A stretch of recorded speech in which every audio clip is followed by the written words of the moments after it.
Amados irmãos, hoje nós tivemos um dia cheio. Nós tivemos, pela graça de Deus, tivemos atividade no rádio, tivemos atividade pela manhã, na escola dominical, a partir das 9h30, já às 9 horas. Tivemos um culto hoje à tarde, uma reunião evangelística, um culto maravilhoso lá em Laje de São José. E agora estamos aqui mais uma vez para ouvirmos a voz de Deus. É tanto que nós tivemos um dia cheio, mas Jesus também estava num período aqui de grande atividade, intensa atividade. Quando a gente vai para o Evangelho de Marcos, que está no capítulo 6, esse mesmo episódio relatado, o texto vai nos dizer que Jesus não tinha tempo nem para comer, porque as multidões o apertavam, ele ensinava, ele atendia os necessitados, curava doentes, expulsava demônios. E Jesus estava numa atividade intensa. Agenda congestionada. Ainda por cima, notícias tristes. Quando nós observamos o início do capítulo, Jesus fica sabendo da morte de João Batista, seu primo, aquele que o havia batizado. E depois de uma intensa atividade, depois de uma multiplicação de pães e de peixes, aparentemente o texto nos dá a entender que Jesus quer descansar um pouco. Ele quer recarregar as energias junto com seus discípulos. Não nos esqueçamos que Jesus também ficava cansado, Jesus também ficava triste. De uma certa feita, Jesus estava dormindo no barco, porque ele estava cansado. E aqui o texto nos diz que logo a seguir, ou seja, logo depois dessa multiplicação de pães e de peixes que Jesus realiza, ele compeliu, ele ordenou seus discípulos a embarcarem e passar adiante para o outro lado. Enquanto ele despedia as multidões, eles estavam de um lado do mar da Galileia, e Jesus então ordena que seus discípulos avancem e atravessem o mar da Galileia para o outro lado. E Jesus fica então despedindo as multidões, e os discípulos seguem viagem, entram no barco seguindo a ordem de Jesus e seguem viagem. Enquanto eles estão nessa viagem, uma grande tempestade acomete aqueles discípulos, desaba um grande vendaval sobre aquele barco pequeno, levando os discípulos de um lado para o outro, e eles tentando remar contra a maré, mas eles não tinham condições, eles não saíam do lugar. Eles queriam atravessar aquela tempestade, mas eles não conseguem. E quando tudo parecia estar perdido, e quando parecia que não havia mais esperança, Jesus chega para acalmar aquela tempestade. E nós queremos pensar nessa noite sobre isso. Jesus acalma as nossas tempestades. Nós vamos enfrentar tempestades. Nós estamos enfrentando tempestades. Nós já enfrentamos e vamos continuar enfrentando tempestades. Mas Jesus acalma as nossas tempestades.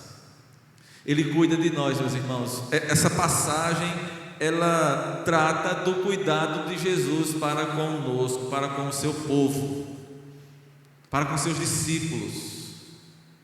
Observe, meus irmãos, que Jesus, ele toma todos os cuidados necessários.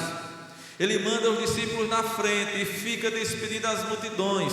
Quando a gente lê esse mesmo relato no Evangelho de João, no capítulo 6, João vai nos dizer que as multidões vieram para Jesus querendo tornar Jesus rei. E você sabe que os discípulos tinham uma visão ainda distorcida, porque eles esperavam e acreditavam que Jesus era um libertador político. Eles discutiam sobre quem era que iria se assentar ao lado de Jesus, quando Jesus assumisse o seu reino. Os discípulos não entendiam a princípio o sentido da obra de Cristo na terra. Então Jesus queria poupar seus discípulos dessa situação, porque aquilo iria inflamar ainda mais os discípulos, porque os discípulos já queriam que Jesus fosse de fato um rei humano, e as multidões vieram querendo transformar Jesus num rei humano. Jesus disse: olha, discípulos, vão logo na frente, porque vocês não vão aguentar o que eles vão vir fazer comigo aqui. Então ele manda os discípulos na frente.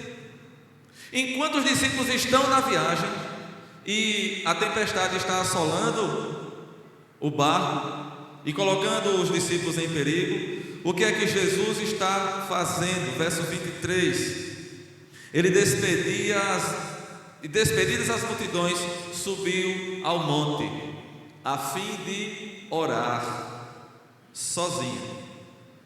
E caindo a tarde, lá estava ele só. Ele estava orando por seus discípulos, orando pela sua obra, por aquilo que ele vinha realizar e para cumprir a obra que o Pai determinou.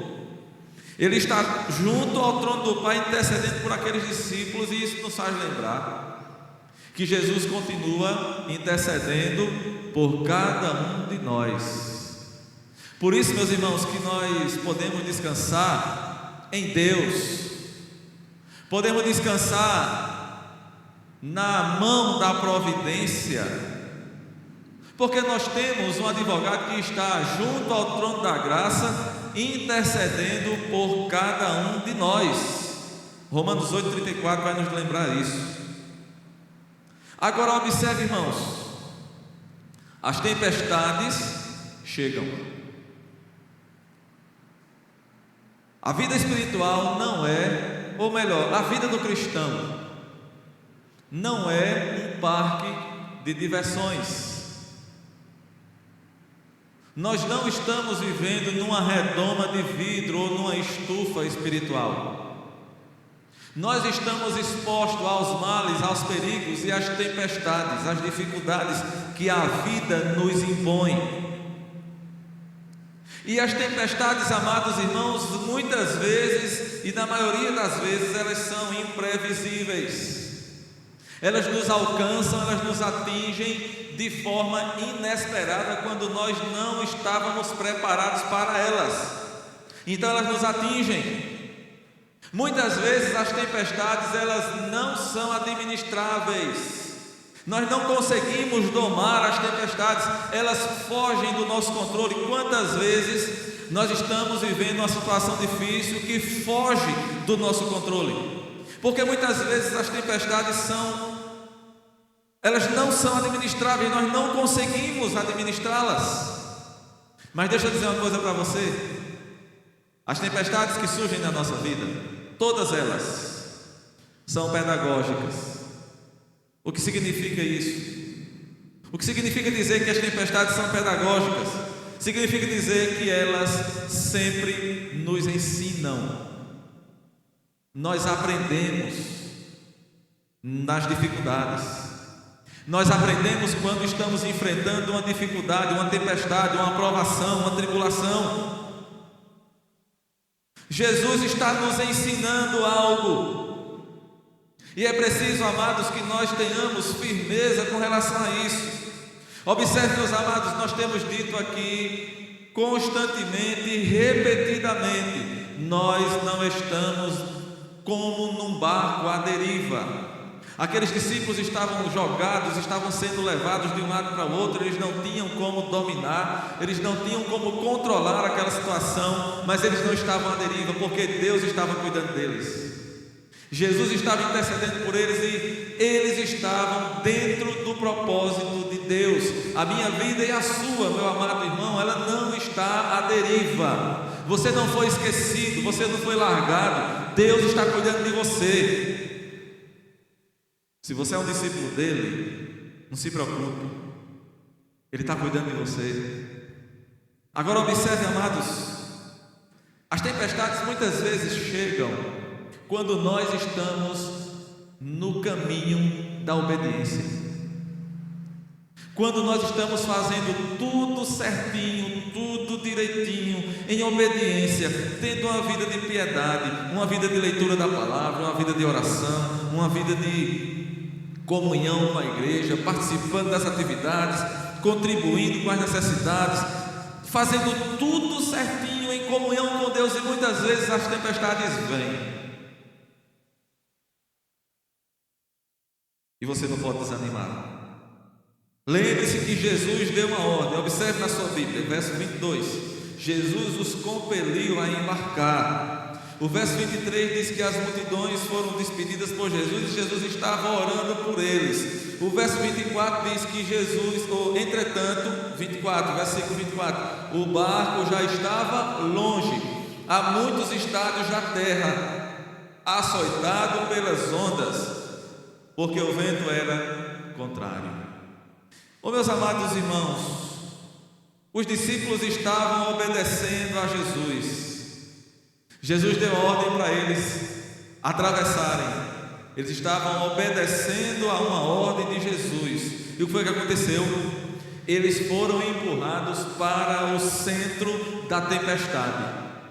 Eles foram levados, eles foram conduzidos, enviados para o olho do furacão, como nós falávamos quarta-feira a respeito de José. Os discípulos aqui estão na mesma situação, indo em direção ao perigo. Como é que a gente vai entender isso? Por que é que Deus permite esse tipo de situação em nossa vida? Por que é que muitas vezes Deus permite que nós sejamos levados e empurrados para o centro da crise, da dificuldade, da tempestade? Por que é que Deus permite acidentes trágicos, dolorosos, doenças graves, grandes dificuldades na vida do seu povo, dos seus servos? Porque observe, irmãos, a Bíblia nos diz que Deus, quando manda a chuva e o sol, Ele manda para bons e maus. Eu sempre gosto de lembrar que quando a enchente vem, ela vai levando as casas dos crentes, dos descrentes, dos santos, dos ímpios, ela vai levando tudo que está na frente. Quando o avião cai, morre o crente, morre o descrente, morre o santo, morre o ímpio, todo mundo vai. Por que essas coisas acontecem?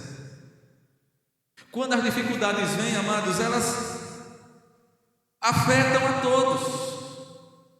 É bem mais fácil para nós entender que a obediência a Deus sempre vai nos levar aos pastos verdejantes, como está lá no Salmo 23.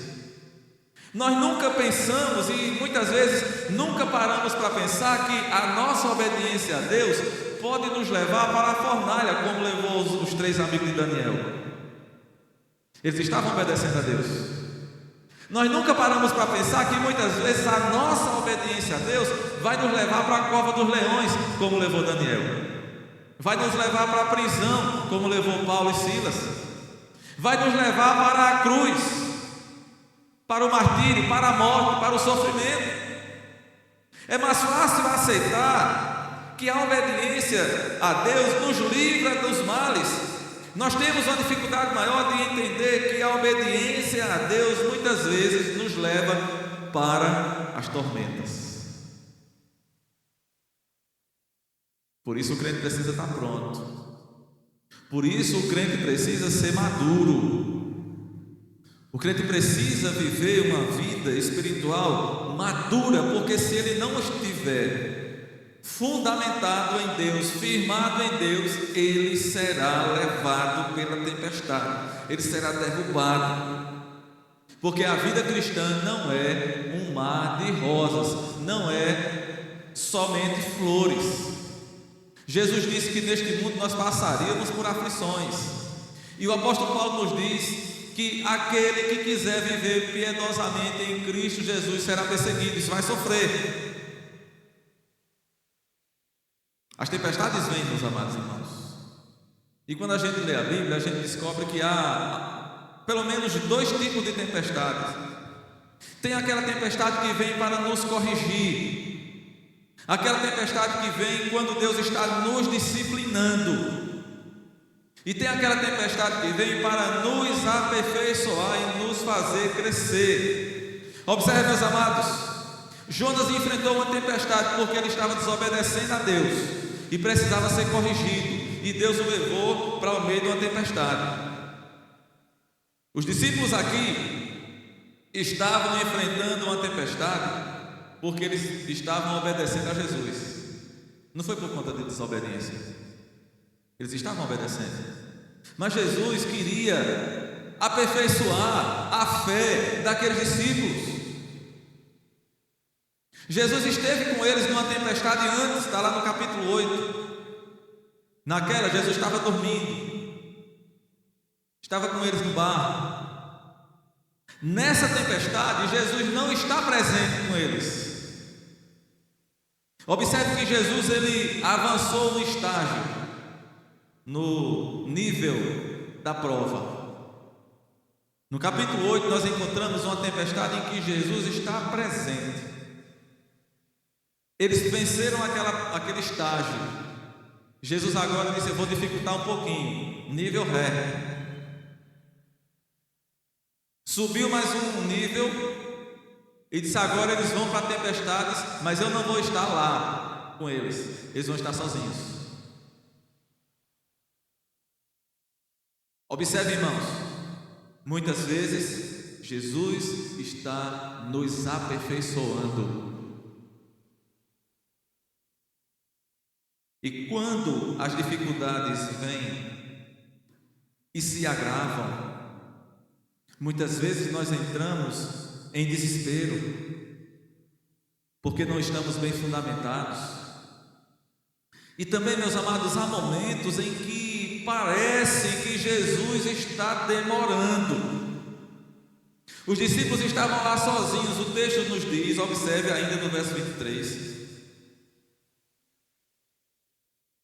Caindo a tarde, Jesus estava só. Entretanto, verso 24, o barco já estava longe. Quando caiu a tarde, o barco já estava longe, já estava no meio da viagem. Já fazia tempo que eles tinham saído. E observe, irmãos, eles vão enfrentar essa tempestade sozinhos.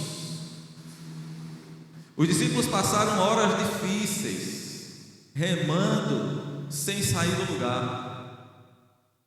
E eles olhavam para um lado e para o outro. Eu fico pensando, talvez eles se lembraram, mas rapaz, na outra tempestade, Jesus estava dormindo lá embaixo, foi fácil. A gente desceu, acordou Jesus e disse: mestre, não se te dá que morramos? Vem, Senhor, vem aqui. Aí a gente canta: as ondas atendem ao meu mandar, sossegai. Jesus estava lá. Mas agora, meus irmãos, os discípulos olham para um lado, olham para o outro. Cadê Jesus? Está aqui não. E agora? Mas rapaz, que negócio é esse? Como é que Jesus faz um negócio desse com a gente? E ele agora não chega. E como era que Jesus ia chegar? Aqueles discípulos talvez não tinham mais nem esperança de que Jesus chegasse. E o tempo foi passando. O tempo foi passando. Quando você olha o texto, você vai perceber que o texto vai nos dizer que quando Jesus chegou lá, já era a 4ª vigília da noite. Versículo 25. Na 4ª vigília da noite, Jesus chegou lá. Jesus apareceu. 4ª vigília da noite é o quê? A noite ela era contada em 4 vigílias. A primeira começava de 6 da tarde até 9 da noite. Primeira vigília. Segunda vigília, 9 da noite até meia-noite. Terceira vigília, de meia-noite até 3 da manhã. quarta vigília, de 3 da manhã até 6 da manhã. Os discípulos saíram, ainda era de dia. Quando caiu a tarde, ele já estava no meio do mar. E eles continuaram lá, e a tempestade assolando, e a tempestade jogando de um lado para o outro. Deu 6 horas, deu 9, deu 12, deu 3, e eles lá. Observe, irmãos, que muitas vezes parece que Jesus demora. Lembra de Lázaro? Aquele a quem Jesus amava? As irmãs de Lázaro mandaram o recado para Jesus: está enfermo aquele a quem tu amas. Jesus disse o quê? Esta enfermidade de Lázaro tem um princípio, um propósito. É para glorificar a Deus. Passou um dia, passou 2, passou 3, o tempo passou. As irmãs de Lázaro esperando, cadê Jesus que não vem? E olhava na esquina, estou conjecturando aqui, irmãos. Olhava na esquina e cadê Jesus? Fulano, tu desse o recado a Jesus. Dei, Marta. Te preocupa não, Marta, eu falei para ele está sabendo. E Marta olhava para um lado, olhava para o outro. Maria é mais calma, né? Dizem que toda Maria é calma. Maria é mais calma. Marta, cadê ele que não chega? E Lázaro morreu. E Marta ficou decepcionada. Tanto que eu esperava por ele, tanto que eu confiei nele. E passou um dia, passou 2, 3 dias, 4 dias, Jesus chega. Lázaro já estava enterrado fazia 4 dias. O que é que Marta diz a Jesus? Onde tu estavas, Jesus? Pelo amor de Deus, se tu estivesse aqui, Senhor, meu irmão tinha morrido. Mas tu demoraste demais. Já faz 4 dias que ele morreu. Talvez Marta tenha dito assim: não precisava ter vindo mais não, demorou demais. Observe, irmãos, muitas vezes nós estamos achando que Jesus se esqueceu da gente, que Ele não vem mais, que Ele está demorando muito. Muitas vezes, irmãos, nós estamos sem paciência, e essa é uma das maiores tensões da nossa vida, a aparente demora de Deus. Às vezes a gente faz igual o salmista, lá no Salmo 70, que ele diz no verso 1: Senhor, apressa-te em vir me socorrer. Senhor, tu estás demorando. Levanta-te, Senhor, vem me socorrer, Senhor, apressa, Senhor. E Deus está dizendo: tenha calma, que ainda não é a hora. O nosso tempo, irmãos, é diferente do tempo de Deus. Muitas vezes o nosso maior drama não é nem a dificuldade que se levantou,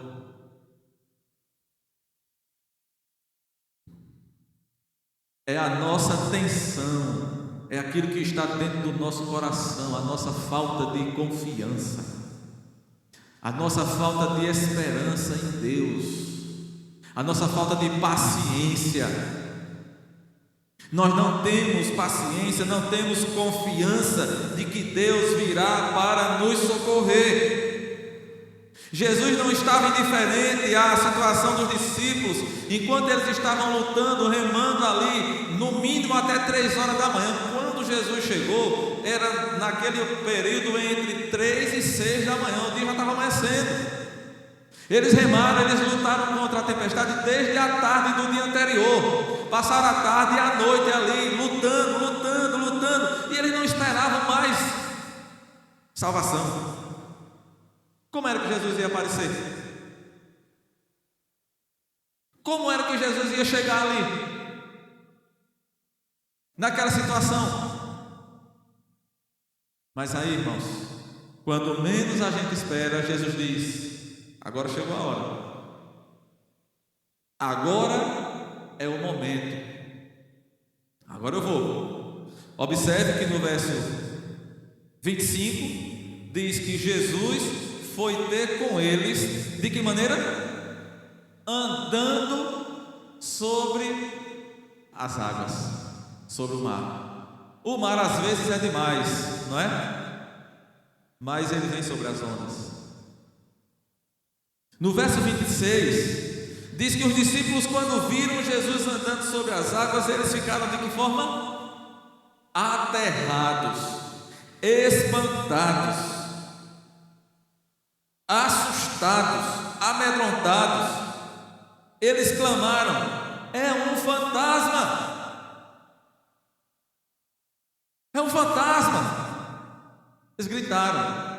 Eu fico pensando, meu Deus, que coisa, né? Os discípulos de Jesus, espantados por um fantasma, ou achando que era um fantasma. Observe, irmãos, muitas vezes nós olhamos para o problema e enxergamos outra coisa. Ou melhor, deixa eu corrigir o que eu falei aqui. Muitas vezes nós só olhamos para a solução, e os discípulos não estavam olhando para a solução. E o que era que eles estavam enxergando? Um problema ainda maior, porque quem já estava lutando contra as ondas do mar, agora se depara com o quê? Um fantasma. Qual é pior? Você escolheria o quê? Isso para quem acredita, se eles disseram, eles estavam acreditando. Não sei se alguém aqui já viu fantasma, ou ou em algum momento já achou que estava vendo um fantasma. O espanto é muito grande, as pessoas dizem que o cabelo arrepia, né? Quando vê um fantasma.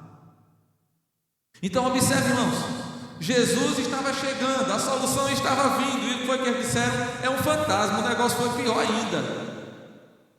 Mas observe, meus irmãos, Jesus vem ao nosso encontro, mesmo que nós estejamos pensando que não tem mais jeito, mas Ele vem, porque Ele não abandona os seus.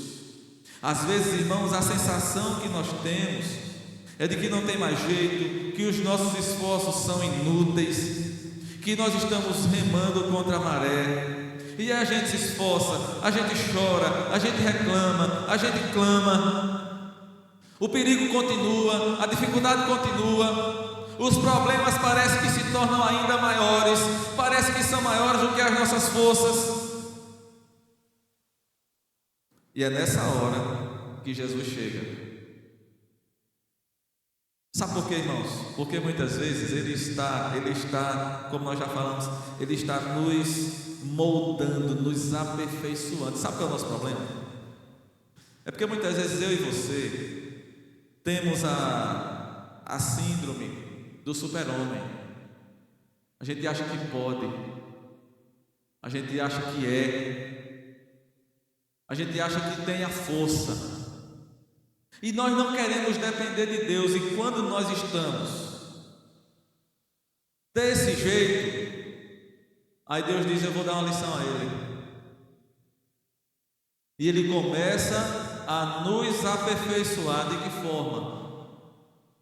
Ele nos prova, Ele nos envia a prova, Ele nos envia a tempestade, para nos aperfeiçoar.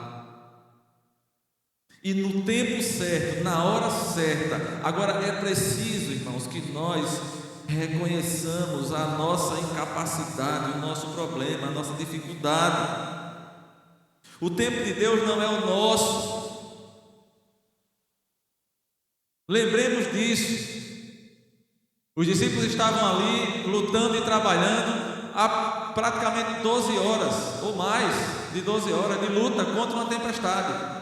E Jesus orando, Jesus aos pés de Deus, orando. O problema da gente é esse. Muitas vezes nós queremos resolver com a nossa força, remando contra a maré, e nos esquecemos de nos colocarmos nos pés de Deus e entregar a Deus e clamar a Deus. Mas no tempo certo Jesus chegou. E observe o que diz o texto. Verso 26. Jesus aparece. Os discípulos se espantam, mas Jesus estava lá. Eles não entenderam, não discerniram que era Jesus. O mar estava escuro, a tempestade era grande. Eles viram aquele vulto. Eles não esperavam Jesus chegar daquela maneira. E é interessante, irmãos, porque como é que Jesus chega? Andando sobre as ondas, sobre o mar. Qual era o problema dos discípulos naquela hora? As ondas, o mar. Jesus, ele está sobre os nossos problemas. Jesus, ele está sobre as nossas dificuldades. Jesus, ele anda sobre as nossas tempestades, ele pisa nos nossos problemas. E ele faz isso, meus irmãos, e observe, muitas vezes são os problemas e as tempestades que Jesus vai usar para chegar até nós. Como é que ele chega nos discípulos? Andando sobre as ondas. Mas observe, meus irmãos, no verso 27, ele diz assim: mas Jesus imediatamente lhes disse: tende bom ânimo, sou eu, não temais. Quando Jesus chega, irmãos, ele vem para nos socorrer, ele vem para nos livrar. E uma coisa que me chama a atenção aqui, irmãos, eu quero chamar a sua atenção. Presta atenção a isso aqui. Qual é a primeira coisa que Jesus diz? Tende bom ânimo, sou eu. A visão dos discípulos estava distorcida.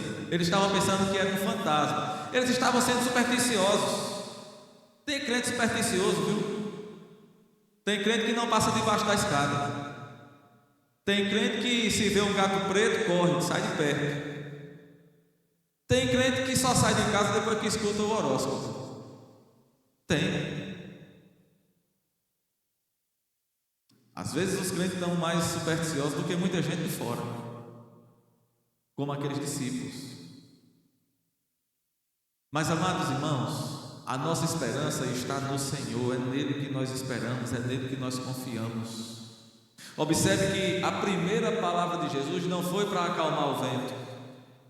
Jesus primeiro acalmou os discípulos. A tempestade, irmãos, ela estava dentro deles. Eles estavam ainda dificultando ainda mais as coisas, porque já estavam lutando contra um mar bravio, e agora eles enxergaram em Jesus um fantasma. Jesus disse: calma, minha gente, tenham calma, tenham bom ânimo. Muitas vezes, irmãos, nós estamos criando as nossas próprias tempestades, e estamos colocando-as diante de nós, e estamos nos apavorando com algo que nós mesmos estamos criando.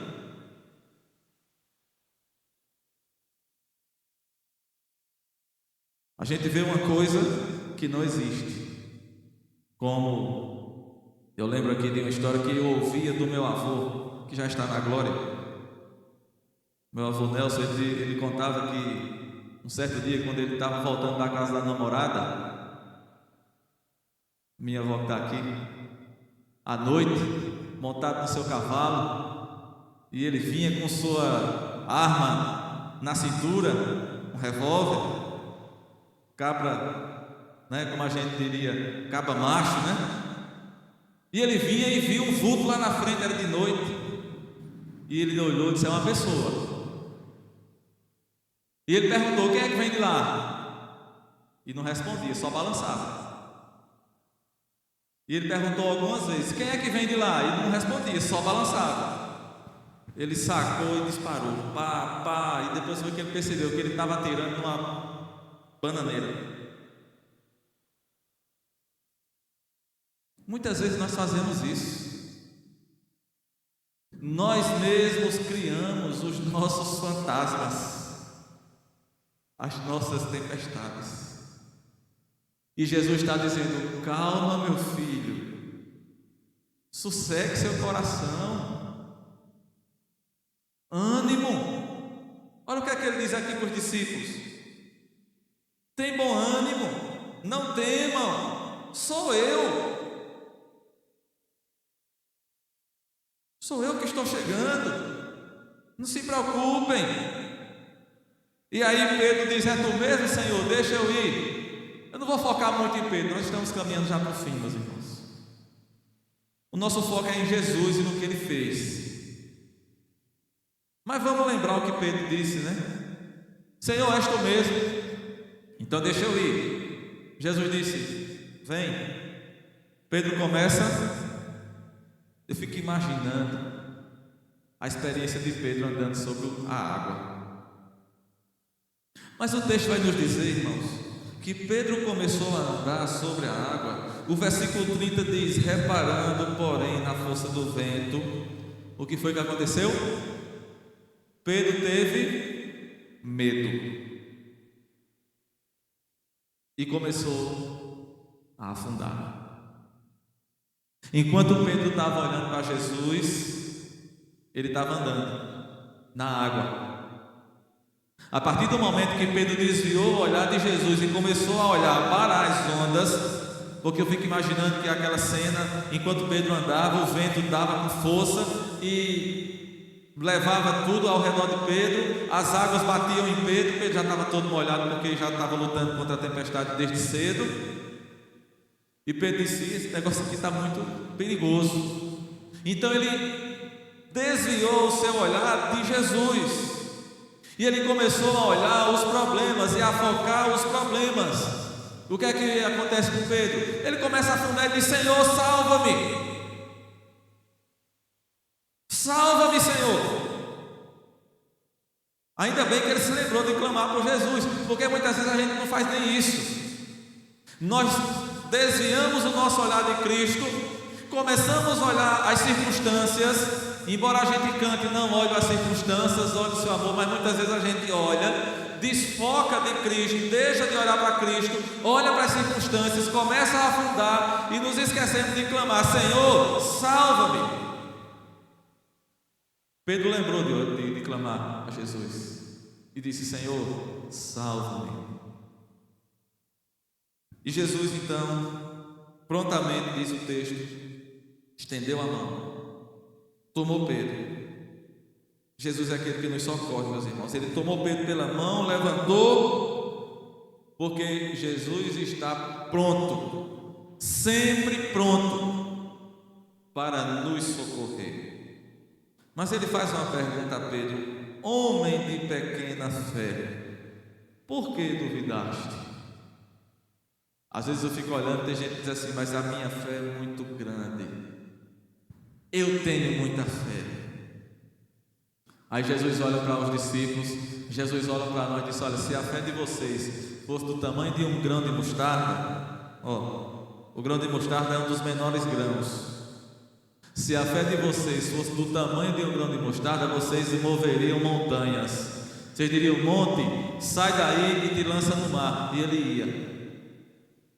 E aí tem gente que diz: minha fé é muito grande.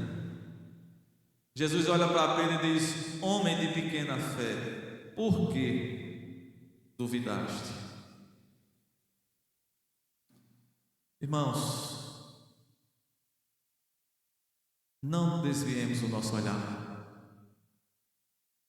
A Escritura nos diz que nós devemos focar para o alvo. Paulo vai nos dizer: deixando as coisas que ao meu redor estão, deixando as coisas que para trás de mim estão, eu avanço para o alvo, para alcançar o prêmio da soberana vocação em Cristo Jesus.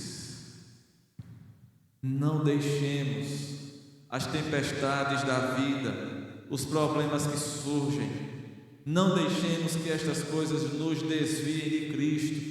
Não deixemos, irmãos, que estas coisas desviem o nosso olhar de Cristo, porque se por um momento nós estamos seguindo em direção a Cristo, como Pedro estava indo em direção a Cristo, ele está andando, ele está seguindo, mas em um dado momento ele titubeou, ele olhou ao redor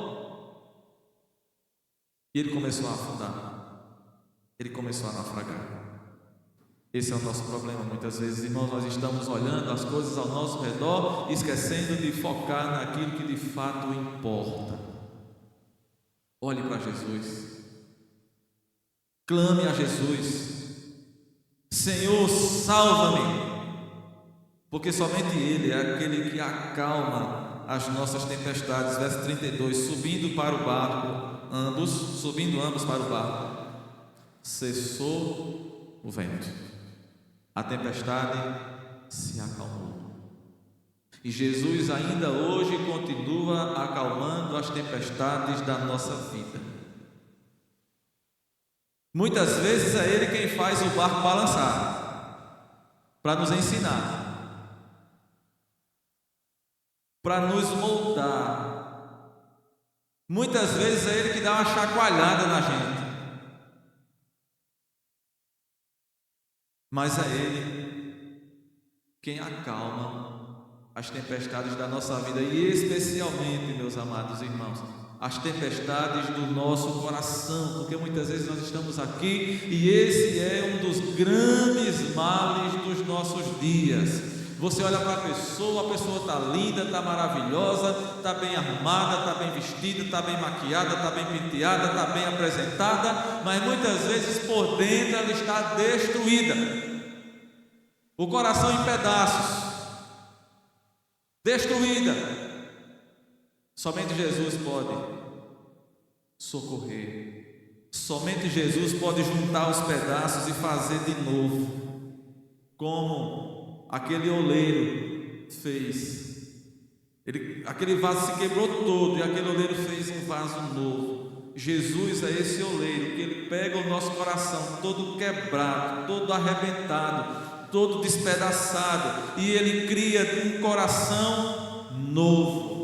A Escritura nos diz que Ele arranca de nós esse coração de pedra e coloca no lugar um coração novo, um coração de carne. Isso é uma linguagem figurada para nos dizer, nos mostrar que Deus, Ele faz essa obra maravilhosa em nós e Ele nos dá uma nova natureza, uma nova vida, e Ele nos torna uma nova criatura. Jesus acalma as tempestades da nossa vida. Sua voz é poderosa, sua voz é mais poderosa do que o mar, sua voz é mais poderosa do que o vento. A voz de Jesus é mais poderosa do que o problema que está afetando você. Se o seu coração está despedaçado, se o seu coração está quebrado, se você está prostrado, se você está todo arrebentado, saiba que a voz de Jesus é poderosa. Jesus é poderoso para resolver esse problema que está prostrando você. E o mais importante, meus amados, o principal de tudo, Jesus é poderoso para salvar a tua vida. Pedro gritou: Senhor, salva-me. E o que foi que Jesus fez? Salvou. Basta que você clame: Senhor, salva-me. Faça isso. Tome uma atitude na sua vida. Faça como Pedro. Não fique afundando e Jesus ao seu lado ali, e você afundando e olhando para Ele calado. Não faça isso. Clame, grite e diga: Senhor, salva-me, porque Ele tem poder para isso. Somente Ele. Amados irmãos, por que Deus permite as tempestades na nossa vida? Observe o versículo 33, diz que os que estavam no barco o adoraram e disseram: verdadeiramente és Filho de Deus. Eles reconheceram mais uma vez que Jesus de fato é o Filho de Deus. Por que Deus permite as tempestades na nossa vida? Primeiro, Ele permite as tempestades na nossa vida para que nós possamos reconhecer que Ele é Deus, como Ele é grande, quem Ele é. Mas Ele também permite as tempestades na nossa vida para que nós possamos adorá-lo. Porque quando Ele nos livra, isso gera em nós, deve gerar em nós, sentimento de adoração, de gratidão. Que possamos aprender, meus amados, com estas verdades. Que Deus nos abençoe.